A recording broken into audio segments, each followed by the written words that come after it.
Okay, it's gone quiet, so I'm going to take this opportunity to get started. It's really nice to see everybody this afternoon. Thank you for joining us. What we want to try and do today in this briefing stroke training session, depending on where you are on this journey of being an induction tutor, is to really invest in the induction tutor role and remit. We've sort of felt this year that it was one of the roles that's really significant, of course, when it comes to providing the support and training that that early career teachers needs. But it's also felt like there was a bit of a gap in the market there in terms of there wasn't sufficient support, we didn't feel, for that induction tutor role. So even though when you sign up to ECT Manager, it asks you whether you've accessed training for the role, and many people say yes, where you access that training from has been quite unclear to us, really. So we've worked hard in recent weeks and months to try and put in place the structures of support to help you to undertake your role. So we are absolutely going to 100% focus today on the induction tutor role and to support you to undertake that role. Now, we also have to acknowledge that different colleagues on the call will be in different places when it comes to induction and their role and remit and confidence levels and so on. Because you may be an induction tutor who's done this for many years, you may be very familiar with the early career framework and its requirements and the changes to the appropriate body remits that have happened in recent years. Or you may be accessing it for the first time. You may be taking up this role for the first time in September. So please bear with us whilst we try and deliver content that hopefully is beneficial to everybody, but at the same time scaffolds the conversations for those colleagues who are new to role and remit.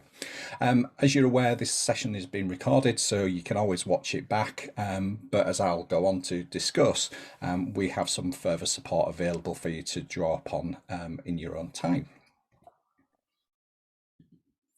So these are the objectives of the session. As I say, it's all about the induction tutor remit in this first half of the session. So I'm going to really focus in on the appropriate body and its links to the induction tutor for the first half of this event, and then I'm going to hand over to Emma, who's going to focus more on the early career teachers program in terms of providing the ECF based training for your ECTs and also the mentors. So we're splitting it in two halves, really. So I really want to support you to think about your role as an induction tutor so you can approach it efficiently and effectively. Time is precious and you've got a high workload as it is. We need to help you with that. But also in terms of how we can support you as an appropriate body, and then how we work with you as well. I think we just need to clarify that and support you in that respect. So very much about investing in the induction tutors that we work with. Here are two website addresses that you well, you may be familiar with the first one of these, but perhaps not the second one. The first one is our standard web pages that we've redesigned this year to support you with setting up induction for your early career teacher. So guiding you through all the steps of registering on the DFE portal and appointing an appropriate body and so on. But the second link at the bottom there is the Induction Tutor Development Programme. So this is a piece of work we've done in recent weeks. We've tried to produce some online self-study modules, so to speak, to try and guide you with this role. So I'm going to use that Induction Tutor Development Programme as the basis for my input today. So I'm going to show you where to find that. I'm going to go into some of the 6 modules that we've created so far, and I'm going to use some of the video content as well to scaffold, hopefully, some discussion with you as we go through this first half of today's event. So I'm just going to drop out of that presentation and jump across to our website. So I'm sure you're all familiar with our website. And you'll see at the top here we have a link there to ECT Induction. So here's the guidance for setting up induction, link through to the statutory guidance, our frequently asked questions that we've collated and answered questions for. We've captured support for ECTs here, so encouraging them to think about joining a teaching union, for example, and how to make contact with us if they have concerns. There's guidance here on appointing an appropriate body, how to get started with ECT Manager, some information about fidelity checks, which I'll talk about in a bit more detail later. And here's the new link to the Induction Tutor Development Program, which brings you to this page on our website. So as you can see, so far we've created 6 modules that you can have a look at. I'll just scroll so you can see each of the titles. So the first one is just an introduction to this program, the what's and the whys. I've then focused in on induction and the appropriate body role. Some information here about the DFE portal and ECF-based training, statutory guidance, and then the ECT program that we deliver in partnership with Ambition Institute, and then a section around the research that sits behind instructional coaching, because of course that's the mainstay in terms of those weekly activities that your mentor is supporting your early career teacher with, but also in terms of how the induction tutor can support a mentor to build their professional practice around instructional coaching too.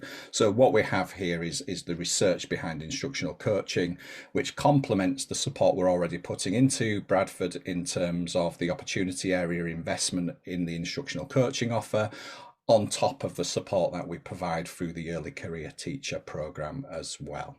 So what I propose today is I'll just dip into 3 of these modules. You can absolutely access these now in your own time. I'm going to use 3 video clips from the modules to scaffold our conversations today. So I'm going to start off with the induction and appropriate body module.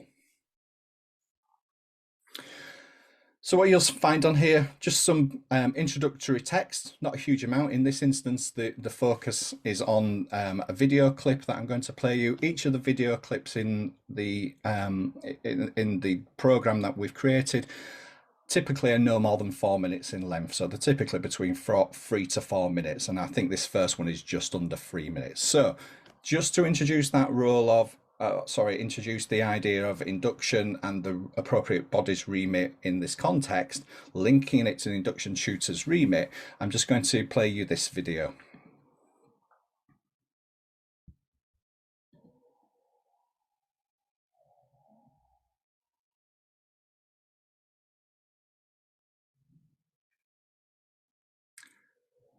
I'll just try that again. It's just thrown me out of it unusually. Just refresh.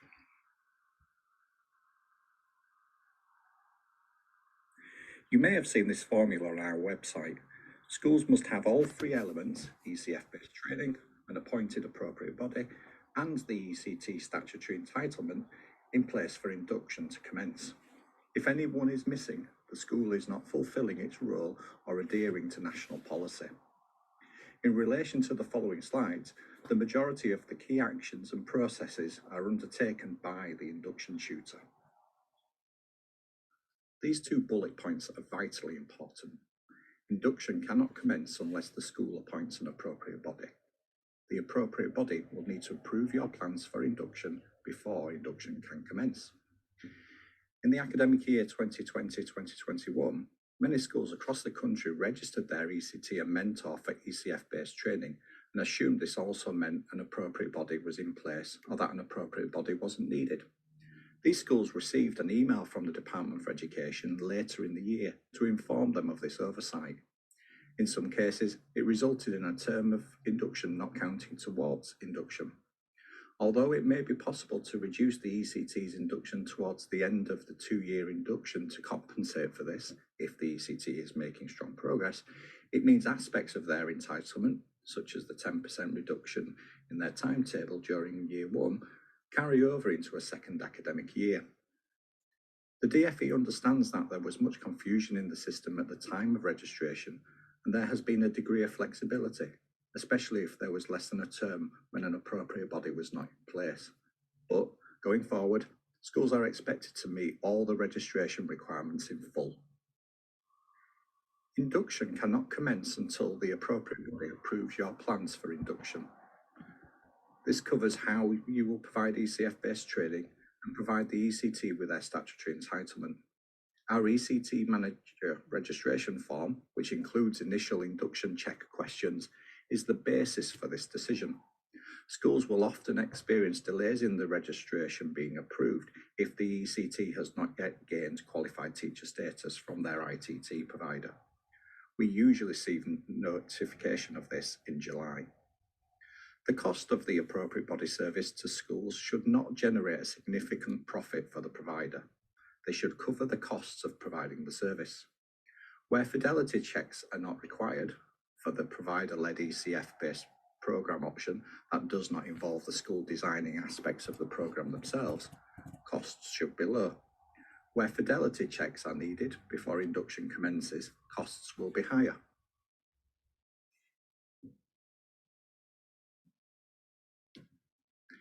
It's also important to highlight that changes in the provision of appropriate body services is imminent. Local authorities will not be allowed to provide appropriate body services from, we expect, September 2023. The date is subject to consultation, but the change is confirmed. If schools do not register their ECTs with a Teaching School Hub appropriate body service now, they will need to transfer their ECTs at a later date.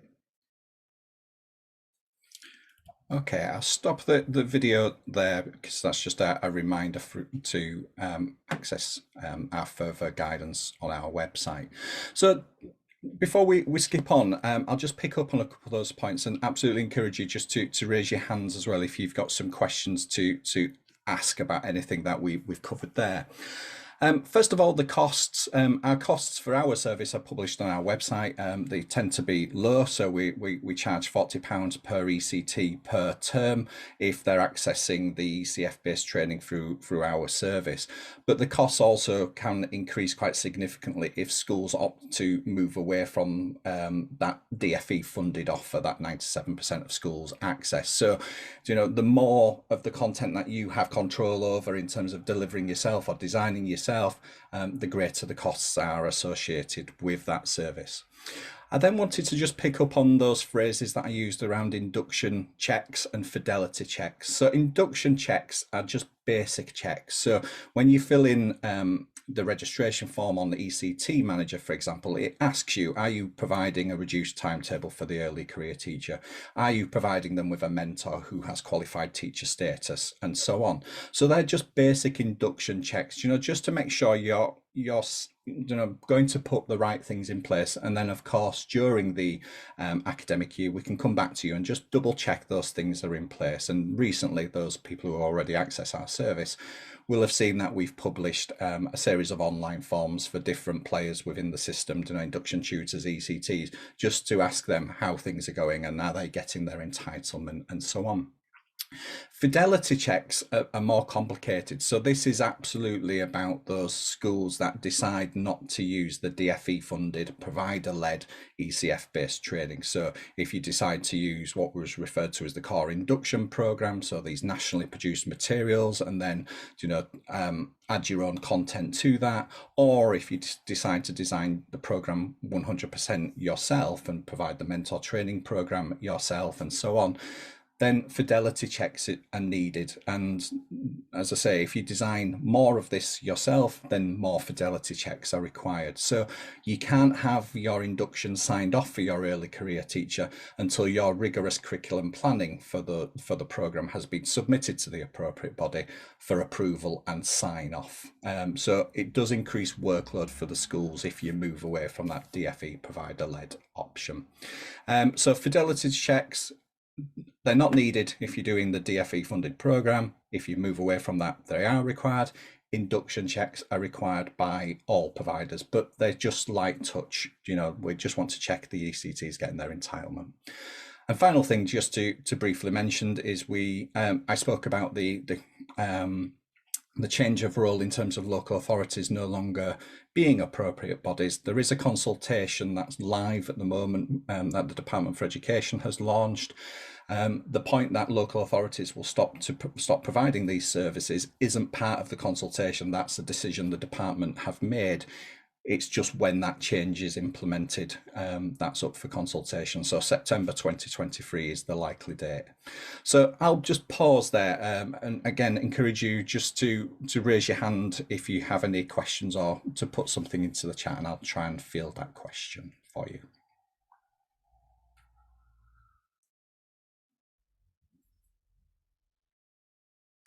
can't see any hands going up, so I'll just pause briefly.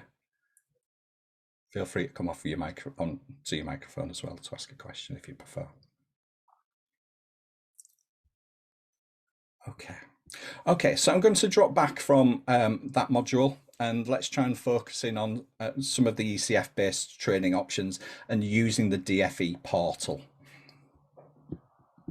So again, within this module, a number of videos. I'm not going to use them all today, but I'm going to show you this one.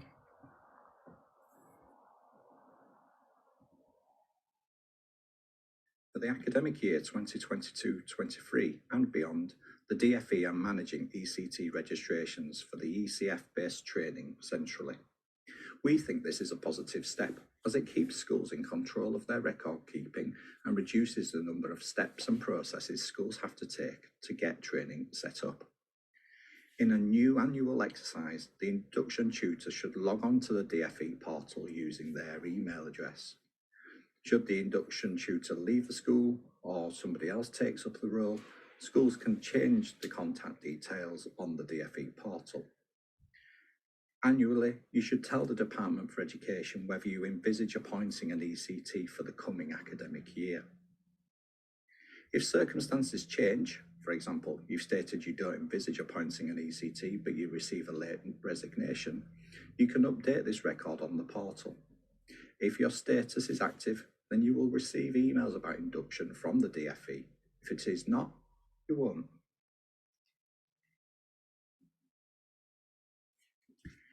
In the portal, the induction tutor can set up induction for ECTs. All your current ECTs should already be on there in an area of the portal that refers to the academic year they commenced induction. You can register new ECTs for future or current academic years. Please remember, induction commences at the start of the ECT's employment, having gained QTS and having had the induction approved by an appropriate body. An ECT starting employment in September, say, but undertaking some paid employment in the school in July, has not started induction. The induction, including ECF-based training, would commence in the September in this instance. In academic year 2021-22, 97% of schools nationally selected the DFE-funded provider-led ECF-based induction training option. This reduces workload for schools and maximises the funding schools receive. Exceed Teaching School Hub is partnered with Ambition Institute, so you would select Ambition Institute when registering with us on the DFE portal. A note on funding. Year 1 funding for ECTs and mentor release and training is included in the national funding formula, so you won't receive a payment that specifically refers to this, as it is not ring-fenced. Year 2 payments are based on the census and will be issued to schools employing the ECT. More details and information are available on our website. Okay, so that's the end of that video clip. I'll just come out of it. So there we're starting to simplify, I think, some of the processes around registering early career teachers for ECF-based training. If you were involved in registering ECTs last year, you'll be aware that it was an overly complex process where you had to fill in various online forms and then respond to a whole range of emails and then register with a DFE. It was really difficult, and no wonder some schools missed a step in terms of registering with the appropriate body. What we hope this year is that because it's all managed within the DFE and you're able to go back on there and see what your current records are showing, then it becomes a lot more seamless. So by registering with a DFE, your details, if you're registering for the ECF based training that's provider led, we'll get your details then and we'll know you're joining our program. So you only have to do that once, which hopefully is a vast improvement going forward. I can see there's a couple of questions in the chat function. Emma, could I come to you in terms of what those questions are? Yes, sure, definitely, Paul. I was just about to flag that. So we've got one from Nicola saying that if you signed up to the AB last year, will it continue into the second year, or do you have to register again for the year 2 of induction if the ECT is at the same school? Yeah, so this will be dealt with by completing the term-free assessment or progress review, depending where your ECT is in their journey. So at the end of that assessment or progress review, we will ask whether that ECT will continue to be employed in your school. And if you say yes, they'll continue to be registered with us. So there's nothing you need to do in that instance. It's only registering new ECTs, whether they're in the first year or second year of induction. You know, if they're new starters for your school, you know, then coming onto your workforce for the first time, then they would need to be registered with the appropriate body. I think that links quite nicely into Catherine's question, which is if an ECT is registered on the DFE portal for 2021-22, will they automatically transfer for 2022-23? So this is really good because we're seeing the clear distinction here between the AB registration and the DFE portal registration going forward for ECT2. So the DFE has transferred all your ECTs for the current academic year onto that portal. So you'll see that on there is a tab for academic year 2021-2022. Any new ECTs that you're registering for 2022-2023. And again, they could be ECTs in the first year of induction, but equally they could be ECTs in the second year of induction who are coming to work at your school in September for the first time. So in answer to Catherine's question, they don't automatically transfer. You have to action that, don't you, through the DFE portal? If they're currently registered on an ECF-based training program, they're automatically moved across. So there's no action needed for current ECTs on the DFE portal. The DFE have done everything needed there. It's purely about early career teachers, whether they're in the first year or second year of induction. If they're coming to work in your school for the first time from September, then there is an action in terms of registering on the DFE portal. Okay, I think we've got one here from Liam. What happens if an ECT is registered with the LA? Because the AB obviously, will they have to change come September 23? So one of the things we're expected to do is a teaching school hub in the next academic year, and again we wait for the outcome of the consultation in terms of the timeline, is to work closely with a local authority to arrange a transition of those ECTs. Now, the fact that both Bradford and ourselves,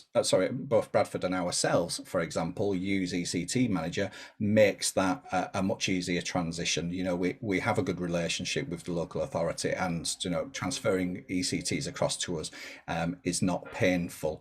It's for you to make a decision as to whether you want to, if you've got an ECT who's starting induction now, for example, whether you'd rather have them do their full 2 years with us, or whether you want them to do 1 year with the local authority and then to transfer across to us. But we'd hope that would be fairly smooth and painless further down the line. Okay, so Sue's asking, I have one ECT staying with us and one leaving. Do I need to do anything to re-register or deregister them both? And I would say in that instance, yes, there is an action for both, isn't there, Paul? Because you have to, somebody else on the call has already commented that you do have to say if your ECT is staying with you, you do acknowledge that on the DFE portal.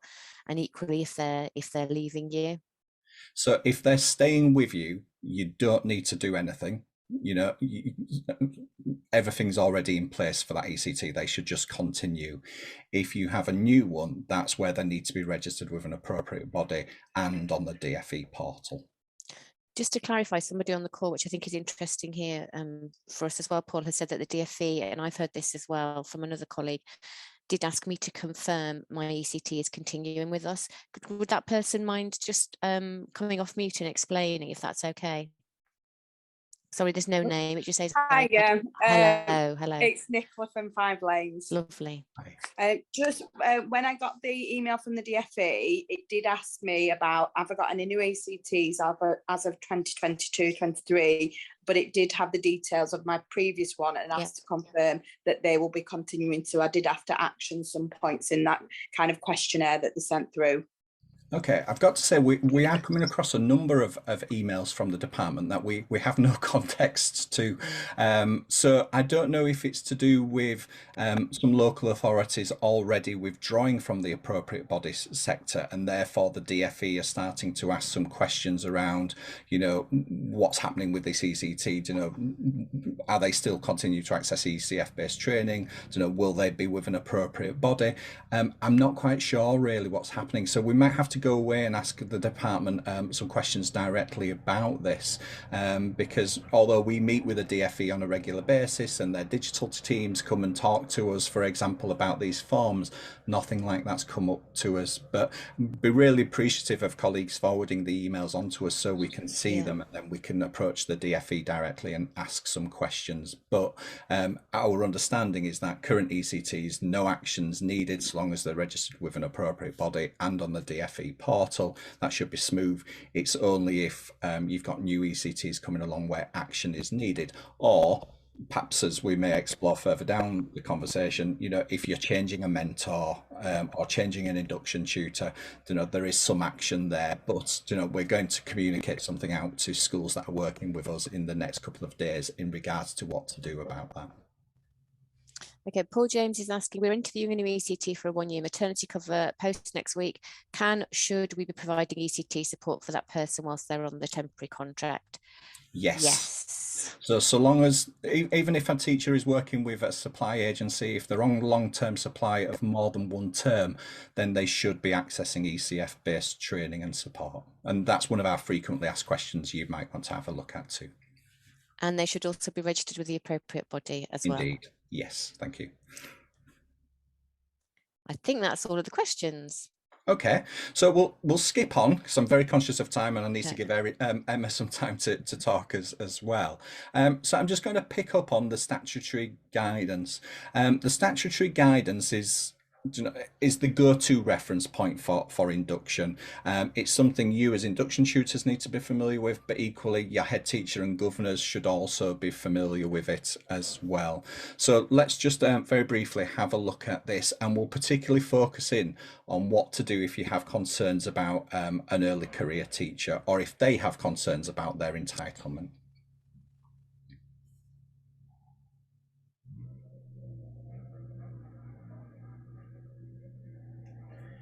In planning and providing the ECT with their entitlement, schools must consult the Induction for Early Career Teachers England statutory guidance.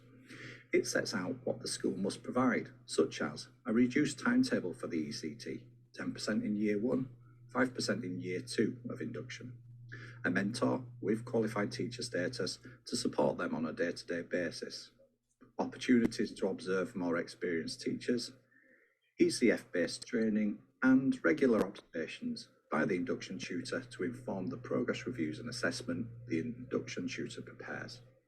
Maintaining some records to evidence these is helpful, but it should not be onerous. Termly progress reviews are drafted by the induction tutor each term for their ECTs. Our model is workload friendly, remembering that induction is a 2-year process. We ask induction tutors to comment on the ECT's performance against Part 2 of the teacher's standards in Term 1. In Term 2, the focus is on strengths and areas for development to ensure there are no surprises for the Term 3 standard assessment. Term 2 reports are still fairly brief, whereas the standard assessment is more detailed. In Year 2 of induction, progress reviews are similar to those in Term 2. An ECT cannot fail induction until the end of 2 years. The final assessment is key. The standard assessment at the end of year 1 is not pass or fail. An ECT employed on a part-time basis will have a longer induction. For example, an ECT on a 0.5 full-time equivalent contract, say working 2.5 days a week, would take 4 years to complete their induction. To support induction tutors, we have exemplar progress reviews and assessments on ECT Manager for you to download as a reference point. Schools may need to address concerns internally in the first instance. The statutory guidance and the appropriate body's induction handbook will support this process. If a support plan is implemented, the appropriate body is likely to visit the school at some point to look at the support the school is providing and to ensure the ECT is receiving their entitlement. Schools should seek support from their human resources department early and be confident in what the statutory guidance and handbook recommend. Failure to follow the correct processes, ultimately, and in the worst case scenario, could result in a tribunal or appeal. If the ECT has concerns, They should be escalated through the right channels, starting with in school before referring it to the appropriate body. An ECT can raise concerns with the appropriate body relating to their entitlement or their progress if they have not been addressed effectively by the school. The appropriate body will connect the ECT with their independent named contact to provide support. As the appropriate body is responsible for the monitoring and assessing the ECT, it cannot provide such support directly. Appropriate bodies are not human resources teams. Such matters should be raised internally and then with the employer's HR team and union. Induction tutors, head teachers and ECTs can access our handbook on ECT Manager via the resources section. This includes details of our named contact and how to make contact.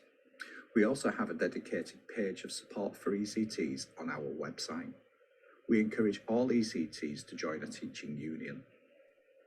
Okay, so that's the end of that video clip. So just to pick up on that and reiterate then, if schools contact the appropriate body because they have concerns about the progress of an early career teacher, then we will provide direct support to that school. So that will involve a member of the team coming out, having a look at the evidence that you've collected around the early career teachers induction. So, can we see that they've got a reduced timetable? Have there been observations of more experienced teachers and so on? We'd talk to the induction tutor, we'd meet with the early career teacher, we might observe part of their lesson as a joint observation with the induction tutor. And, we'd try and provide support and guidance there as to how the school can get back on track in terms of providing the entitlement or addressing the concern with the ECT's progress, perhaps by, enhancing or putting in place the support plan and such. If an ECT has concerns, then we refer them to our named contact. So that impartial person will help them to resolve any issues, and that might again involve a conversation with leaders in school. But as an appropriate body, because we're responsible for the monitoring and assessment of the ECT, we can't directly provide that. So that guidance is documented within our handbook, which sits on ECT Manager for you to refer to. But I think what's important to bear in mind is that you're going to have to access support probably from both the appropriate body and, if you have concerns about the ECT's performance, you do need to be talking to your employer's HR department as well. So they're two very different things that we need to separate out. Okay, so that was everything from me in terms of that section around statutory guidance. Again, feel free, colleagues, to come off your microphone if you've got any questions. I've not seen anything go into the chat, but I don't know if there's anything we need to pick up, Emma, maybe even from the previous inputs. No, there's nothing that's coming through.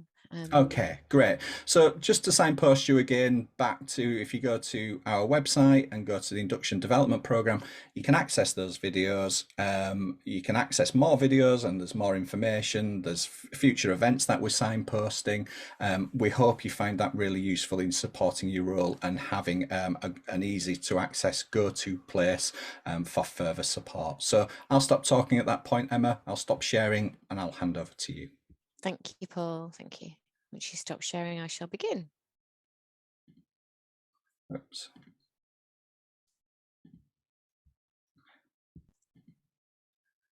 It's not quite allowing me to stop sharing. No, there we go. It's thrown me out now. There you go. Thanks. I booted you out. That's wonderful. Let me just get this slideshow on. Oops. Right. I need to go to the beginning. Sorry about that. It started partway through. Okay, so as Paul there has really sort of very clearly given you a brief around what your role and remit is with regards to the appropriate body, what I'd like to do now is give real clarity on the role and remit of the induction tutor with regards to the ECF-based training. And obviously, colleagues on the call here, you are all induction tutors for the early career teacher programme with ambition. And again, very conscious that there's been no training given around this. So this is sort of a whistle-stop tour of real clear expectations of the programme that have been in place this year, but also going forward. So in brief, we're going to start by looking at revisiting the rationale for the early career teacher programme, why we actually have it, why we have the early career framework. Then looking at your responsibility as an induction coordinator is to really support your mentors, and the main tool that mentors have to support their ECTs is instructional coaching. So we're going to explore briefly what instructional coaching involves, because we're conscious again that you as tutors are monitoring and overseeing that, but have had no training on it. Then we'll look at what being an effective induction coordinator means, and supporting you in successfully embedding the ECF-based training in your school. And then finally, we'll have a look at Step Lab as a platform and how that can support you in the functionality of monitoring the programme and engagement. So if we begin by sort of the whys, why do we have the early career framework and the early career teacher programme? I mean, it is central, one of the biggest educational reforms. It's central to the recruitment and retention strategy. And we all do know as experienced practitioners that high quality teaching has a significant impact on people outcomes. So the main aims of the early career teacher programme really are to improve the quality of teaching. And that can only happen if you've got good professional development and high quality professional development, and we aim to sort of deliver that through the Ambition curriculum. And research tells us that this is really, really essential to be taking place within those first 2 years of your career. Hence why the programme is 2 years, because the dropout rate in 2 years is quite significant. So I'm going to quickly recap again here the role and remit of each stakeholder. So this is in terms of the early career teacher programme, not the AB. So we're not looking sort of at the assessment aspects here. It's the entitlement more than anything. So the induction coordinator, which is yourselves, your role is to really ensure that they receive the appropriate, that mentors and teachers receive a real appropriate amount of support from yourself and also the wider community, and ensuring that they're accessing the curriculum, the ECT-based programme, but also wider school policies, including safeguarding, etc. Mentors, their main role is, well, they're essential in developing ECT's classroom practice and making sure and guiding them through the early career teacher programme. And early career teachers are the main beneficiaries of the whole thing. So just a brief overview of the curriculum, which again, you may or may not be so familiar with. So all ECTs have to cover, their entitlement is to engage with the whole content of the early career framework, and this is accessed within the curriculum. And what we like particularly about the Ambition curriculum is it's accessed over 2 years, and it's broken down into 3 strands, which are behaviour, instruction and subject. And again, they're revisited in year 2 in each term as outlined on the slide in front of you. Each strand has 12 modules that increase in complexity over the 2 years. Again, I repeat this regularly to mentors and to ECTs. It's not necessarily a binge approach that we want to this. The modules, there are 12 modules in each strand, and they are to be engaged with over the 2-year period. So there is that flexibility there for purposeful pauses, for in-house CPD, residentials, assessment weeks, etc., whatever things you have going on, because we are aware that if you're engaging every single week, you're cramming the programme into 1 year as opposed to 2. Now, on top of the self-study modules, there are 2 other main sources of support that ECTs have, and that is the instructional coaching, as well as clinics and conferences that complement the whole curriculum content over time. So that's just a brief recap in case you weren't really clear on the curriculum as a whole. But if anybody, as previously, has any questions, please pop them into the chat function, and Paul, I'm sure, will happily man that for us.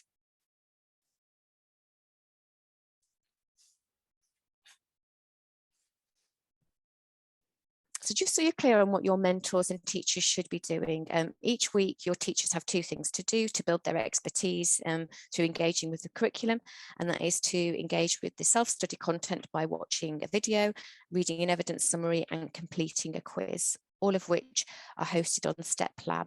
And as you'll see here on the slide in front of you, the timings are really broken down there. So it should equate to around 45 minutes self-study for your ECT on a weekly basis.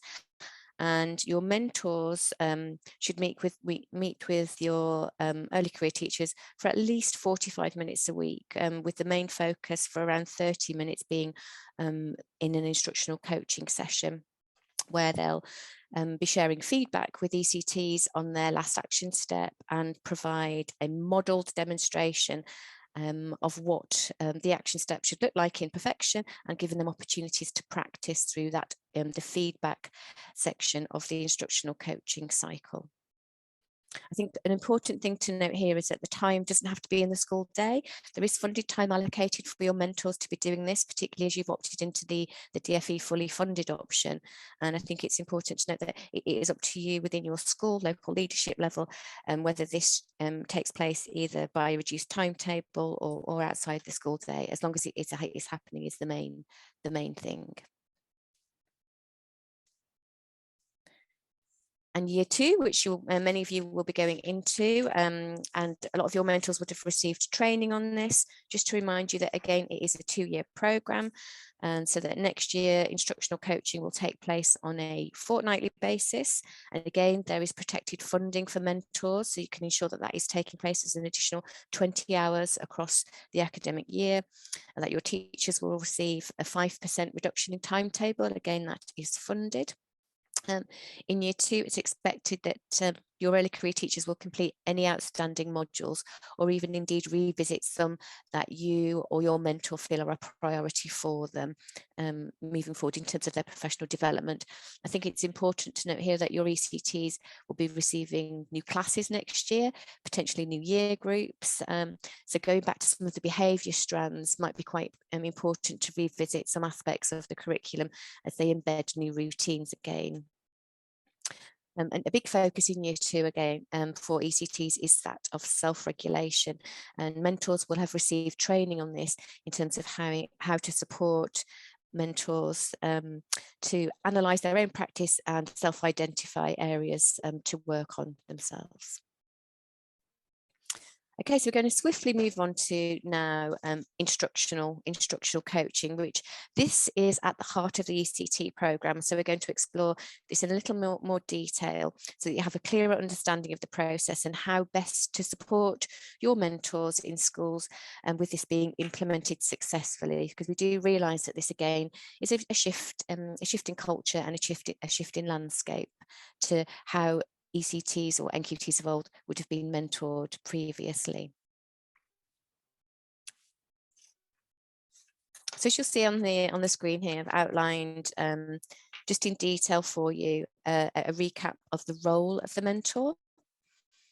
So I'm just going to give you a couple of minutes, well, maybe 30 seconds or so, to just really read that so that you're clear on what the role of the mentor that you're supporting actually is.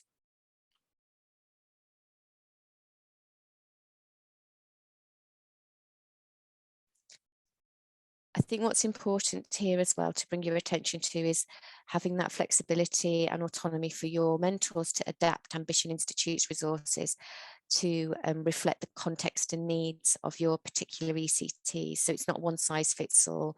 So they are sort of that expert teacher that are really developing that flex within the curriculum. And also to note that they are not responsible at all for the assessment of your ECTs against the teacher standards. They are there for a means of teacher development support to ensure they become great and even better teachers. So what is instructional coaching? There are lots of different ideas about what coaching is, and the Ambition's definition is based on the work of research around Kraft et al., which uses the following features to define what instructional coaching is. So they say it's an observation and feedback cycle in which instructional experts work with teachers to discuss their practice in a way that is individualized. So we mean that's individualized to the teacher being developed. It's recurring and happening on a regular basis, so i.e. weekly if possible. It's sustained, and in this instance we know that it's sustained over a 2-year period, so that culture really is getting embedded in your setting, and that it is classroom and practice based, with expert models being context specific. So The model expert comes from the videos within the self-study modules, but also mentors as well. And they're seeing it through observation in classroom practice beyond their own classroom too. And it's focused on specific skills, and those you'll be familiar with the action steps that they select. So it really is sort of broken down into granular targets and actions on a weekly basis. Okay, we're going to now watch a video that will really outline to you what would happen within an instructional coaching cycle session. It's just a few minutes, but I think it's nice for you to see and actually reflect and evaluate, does this resonate or resemble what you think your mentors are currently doing with your ECTs at the moment? Because there has been some real misconceptions about what instructional coaching is.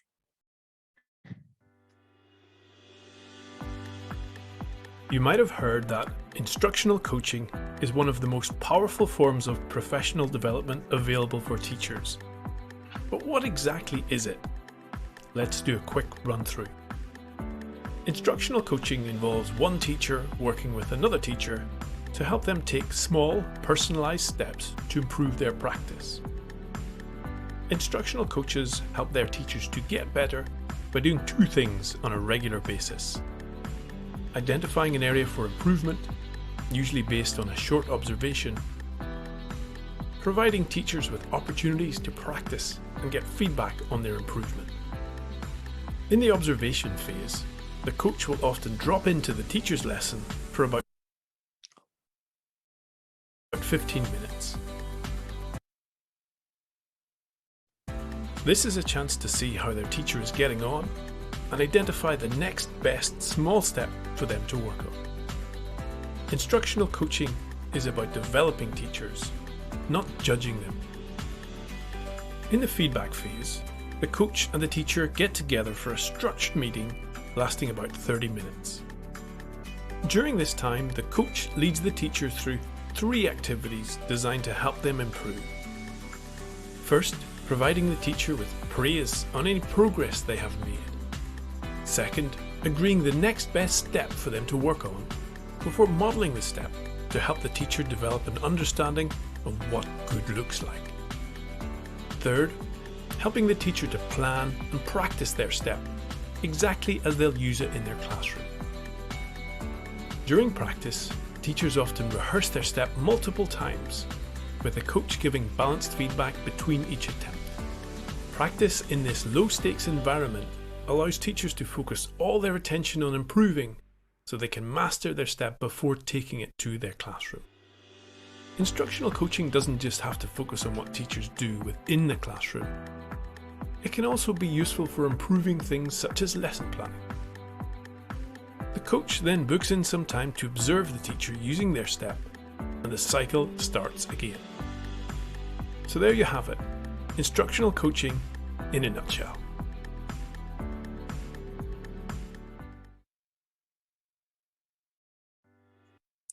Okay, so I hope that was useful for you in sort of understanding a whistle-stop tour of what the instructional coaching cycle should actually look like in practice. And we've got sort of here a diagram that really exemplifies the key features of the instructional coaching cycle. So an ECT works on bite-sized steps that are carefully sequenced, and they're selected by a mentor on a weekly basis and should build on prior knowledge.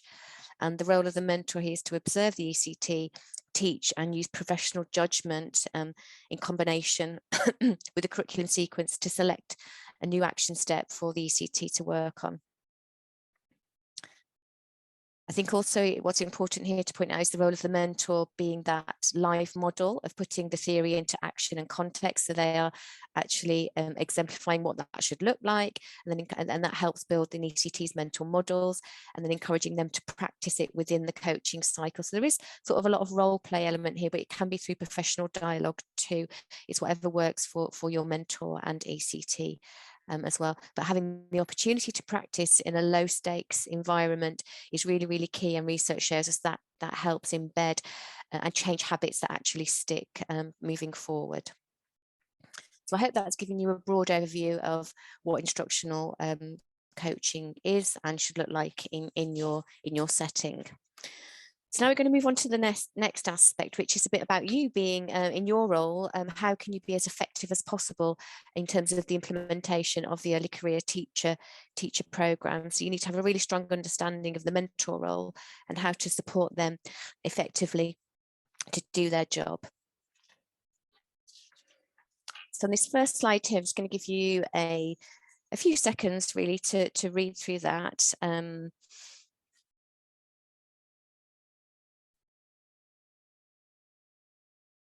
The sort of practical elements to your role here in assigning mentors to coaches on StepLab, etc. But I think the biggest one, the real big one, is ensuring that the programme is successfully embedded in your school. And for that to be the case, you've got to have a real clear understanding of the roles and responsibilities, and you're providing sort of supportive accountability. And we'll look in a little bit more detail at sort of enabling conditions, making sure that the climate and the culture is appropriate in your school to allow this programme to be embedded successfully. I think one of your roles again is, supporting the mentor to engage with the programme in a meaningful way, but holding them to account as well. What is the quality of coaching like? What is the quality of the instructional coaching? Are the action steps that are being set for your ECTs appropriate? Are they challenging? Are they stretching enough? So you're sort of holding both to account really.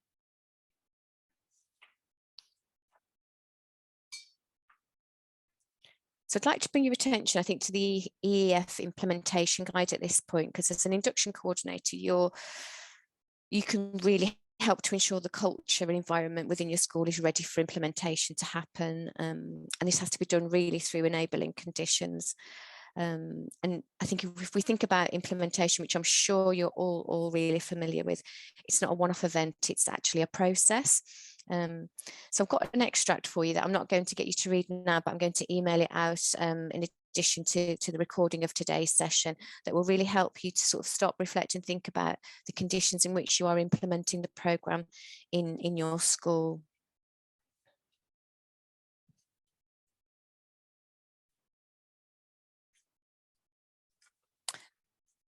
When you do get a chance to read that extract, I'm going to bring to your attention the three main things that come out of it. And there are three sort of key actions for successful implementation. And the first one being you as induction tutors really investing in embedding enabling conditions in your school. And so making sure that that culture for learning is right. And the way in which you can do that, I think, is really to consider time. Is sufficient time being allocated to engage with activities and training? And that's training for your ECTs, whether that's conferences and clinics, and the training for your mentors as well, with in terms of conferences and clinics, but also engaging with the instructional coaching. So ensuring the culture is right. We know that teachers thrive and perform much better when working in supportive environments. So is there a whole school culture across this? Are SLT engaged with it fully as well? Are they endorsing the programme and aware of it? And again, just looking very carefully at the mentor and mentee relationship, mentor and teacher relationship, because you'll oversee that for 2 years and making sure it remains effective throughout the whole of the programme. The second thing that I think we should bring our attention to is, are the right conditions in place? Induction tutors, you need to support staff to ensure they're equipped with the knowledge and skills to engage with the programme. And again, I think attendance to events and training is key for this. And then going back to sort of that quality assurance role for you, how are you ensuring that the quality of coaching is what it should be? What kind, again, going back to what I mentioned previously, what kind of action steps are mentors being set? Are they fit for purpose?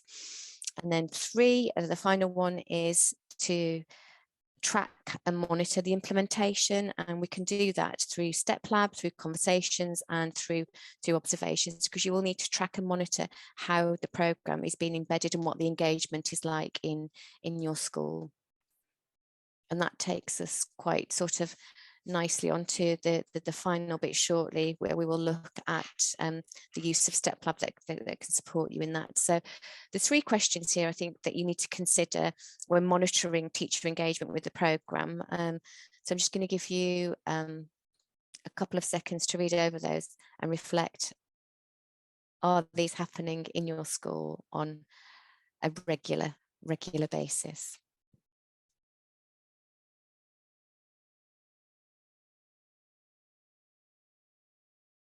Okay, and finally, we're going to look at the infamous Step Lab, which you all have the lead function access to.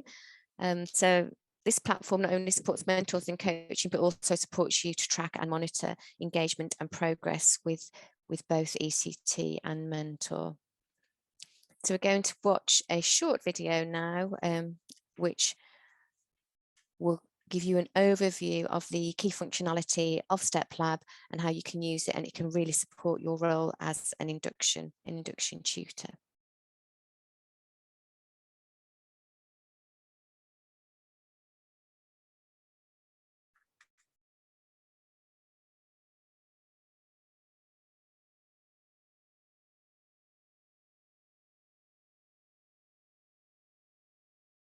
At Ambition Institute, we work hard to design content that will help teachers to keep getting better.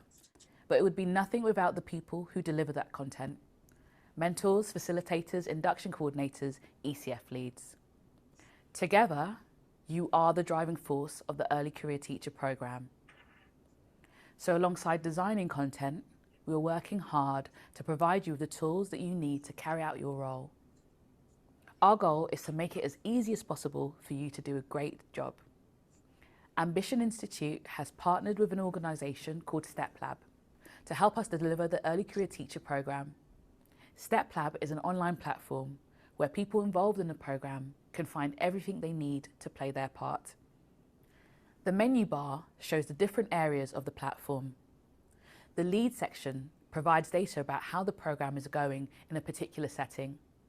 The Learn section is where you can access self-study material, courses and modules that you have been assigned to.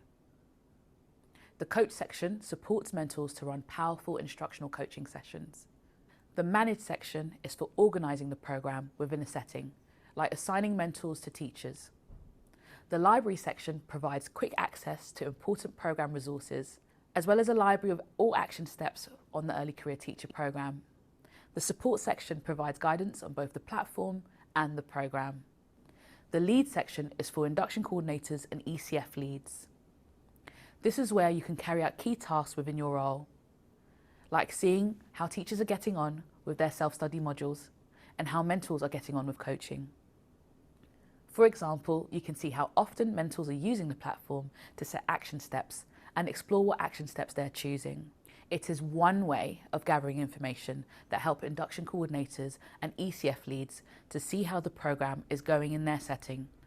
It helps them to see the bright spots and where they might prioritise support.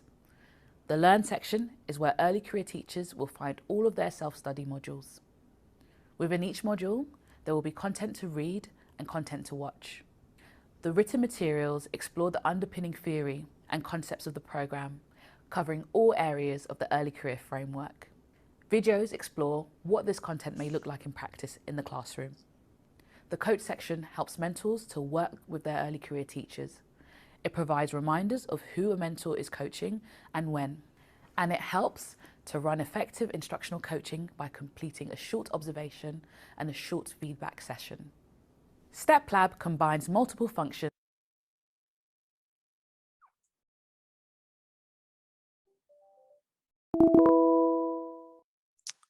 Apologies, I don't know what happened there. Sorry. That you have been assigned to. The Coach section and the programme. The Lead section is for induction coordinators and ECF leads. This is where you can see how often mentors are using one way of gathering information that help induction coordinators and ECF leads to see how the programme is going in their setting. It helps them to see the bright spots and where they might prioritise support. The Learn section is where early career teachers will find all of their self-study modules. Within each module, there will be content to read and content to watch. The written materials explore the underpinning theory and concepts of the programme, covering all areas of the early career framework. Videos explore what this content may look like in practice in the classroom.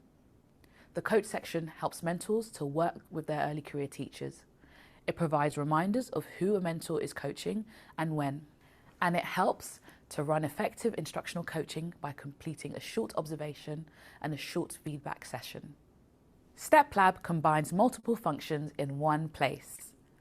To help you get the most out of it, we will provide you with ongoing support and training, and we welcome your feedback to help us keep getting better.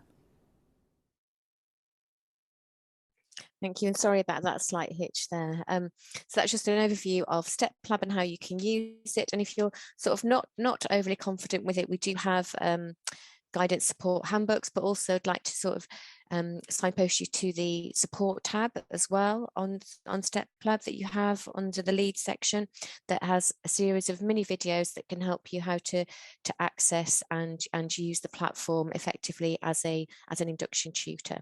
So really it is key in your role to be familiar with that, because it helps you track and monitor the program engagement, the quality of your coaching. You have to obviously assign your coaches, which are your mentors, to your ECTs. And if you do need to pause the program at any point, it is through StepLab that you do that. And again, just to remember, if we are pausing a participant on the program, it is for if their absence is for sort of 3 weeks and beyond. Anything shorter than that, it really isn't necessary.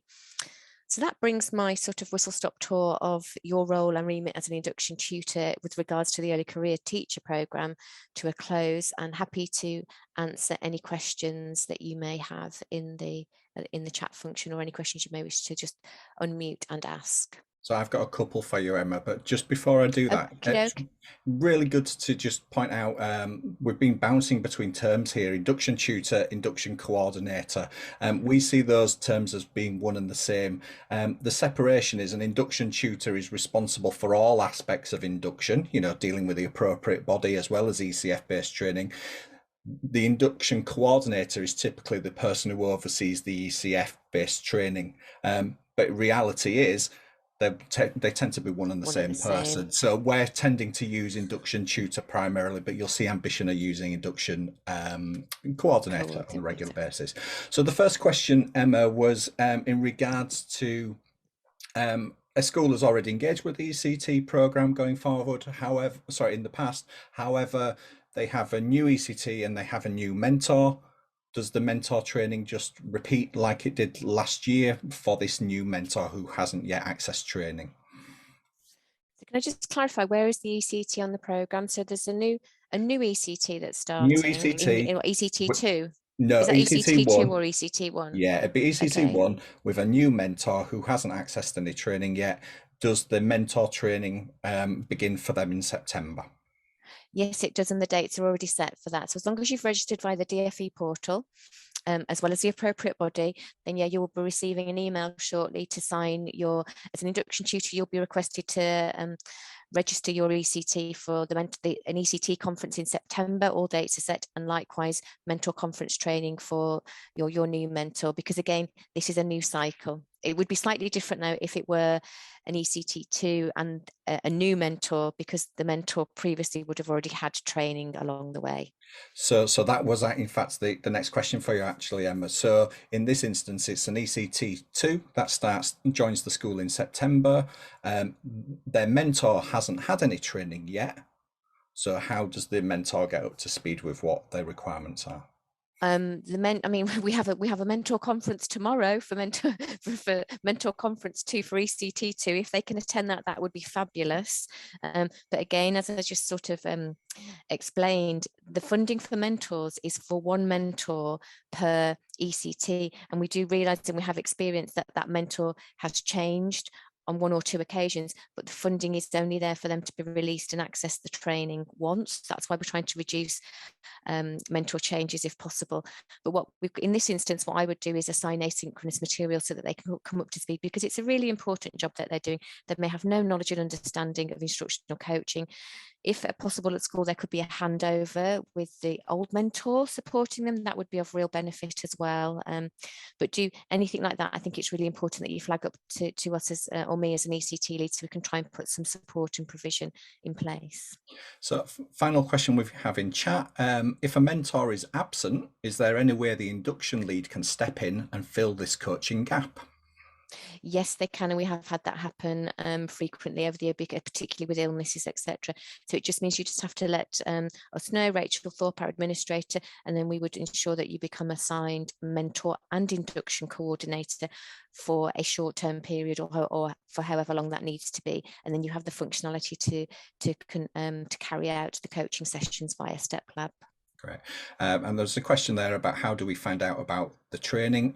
Everybody will find out about that imminently. So we've written an almost final email of the year type email that's going to be distributed far and wide in the coming days, and that includes all the dates. So what we're doing for ECT training and also for mentor training is we're telling you the dates and the free venues, and then allowing you to select which event you wish to attend, so long as you register for the program and so on. So it'll be on a first come first served basis for you to select the event your colleagues will be attending. So that will be coming to you in the next couple of days. So watch this space through the appropriate body, through Emma, through our newsletter, far and wide checklist of these are your must-do activities as we approach the end of term.